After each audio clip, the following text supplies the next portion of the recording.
طاقت اتنی زیادہ کہ سنبھالی نہ جائے۔ آج آپ کو ایک نسخہ بتانے جا رہا ہوں ملتان سے حکیم محمد اسامہ خان، کہ رات کو آپ 3 دانے انجیر کے اسے بھگو کے رکھ دیں زیتون کے تیل میں۔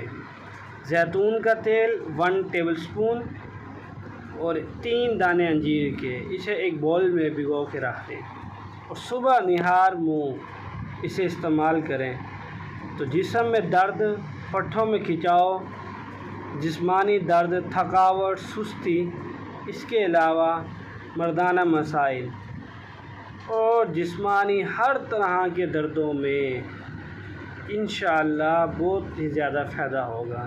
اللہ تعالیٰ نے قرآن پاک میں اس کی قسم اٹھائی ہے، والتین والزیتون، انجیر کی اور زیتون کی، تو یہ شفا بھی ہے اللہ کے حکم سے۔ انشاءاللہ اس کا استعمال کریں، اللہ کے حکم سے کافی بہتر ہو جائیں گے۔